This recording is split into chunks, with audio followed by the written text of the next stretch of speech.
It's called Operation Thunderbolt. It's one of the boldest, most audacious missions ever attempted. The plan has 3 critical stages. Each man plays a critical role. Stage 1, the journey. They must get a unit of commandos to Entebbe. This is the task of pilot Josh Sharney.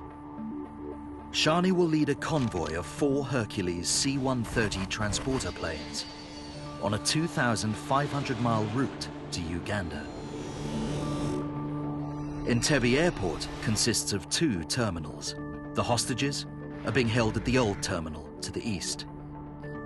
2.4 kilometers to the west is the new terminal. The plan is for the 4 Hercules to use the cover of night to land undetected on this runway. Sharney must land first. The other 3 Hercules will touch down 7 minutes later with backup and supplies. Sharney has been warned that the runway lights will most likely be off. In other words, he must land virtually blind. This maneuver isn't in the handbook. Now, can you imagine that if the terrorists will be alert, they can start shooting, they can kill everybody in 5 minutes. Stage 2, the transfer.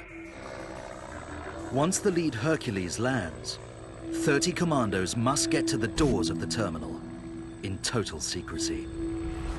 It's a 2-kilometer journey. Over 100 Ugandan soldiers stand guard on the tarmac, outside the terminal, and on the control tower.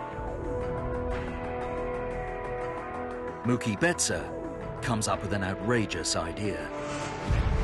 They plan to get from the Hercules to the terminal by posing as a Ugandan military escort. Betsa recalls how Amin and his army chiefs are driven about in large black cars, pursued by military jeeps. Ugandan soldiers live in terror of Amin and his generals. When they see such an escort, they let it pass unchallenged.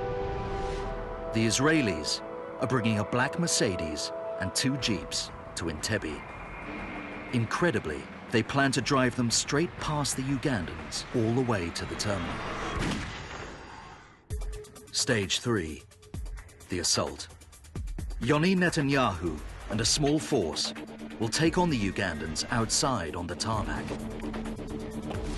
Meanwhile, teams of 3 will storm through the terminal doors, eliminate the terrorists, and free the hostages.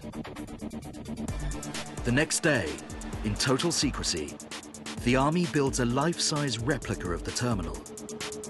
They handpick commandos for the mission, who rehearse the assault over and over.